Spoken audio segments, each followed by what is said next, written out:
tout allait bien, on avait du travail.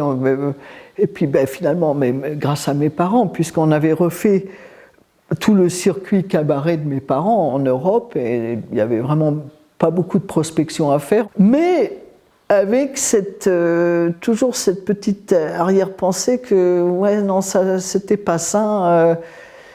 Ça paraissait très hors du temps.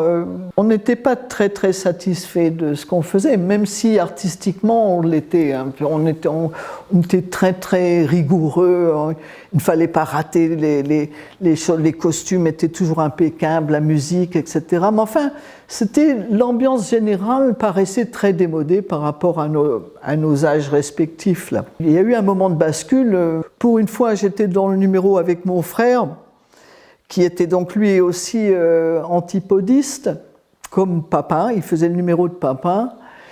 Et puis, il lui manquait un partenaire, et j'étais dans le numéro, donc je n'étais pas habituellement avec mon frère, puisqu'on était sur des circuits tout à fait indépendants. Mais là, on arrive au restaurant de la Tour Eiffel, au premier étage, et il y avait toute une émission produite par des Américains. Et puis, je présentais mon frère qui, lui, était couché sur son appareil, là, en train de jongler comme un dingue.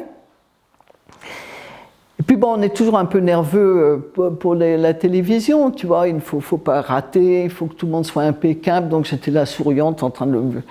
Et d'un seul coup, je vois mon frère se lever et ne pas faire le numéro du tout. Il se met face à la caméra et il fait une espèce de danse de sumo. En poussant des cris. Je n'avais jamais vu faire une chose pareille, je ne savais pas ce qu'il était en train de faire.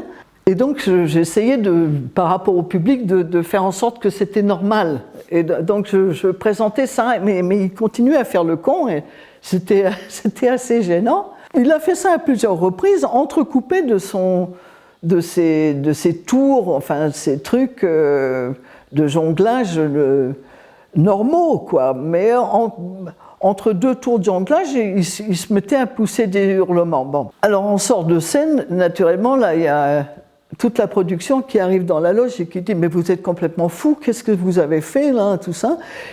Et mon frère me dit « Écoute, je l'ai senti comme ça, je voulais casser l'ambiance.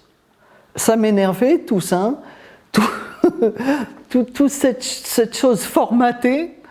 Comme de bien entendu, voilà, le musical c'est ça, la variété c'est ça, mais il faut péter ça. » Alors donc il a fait sa mini-révolution là en direct.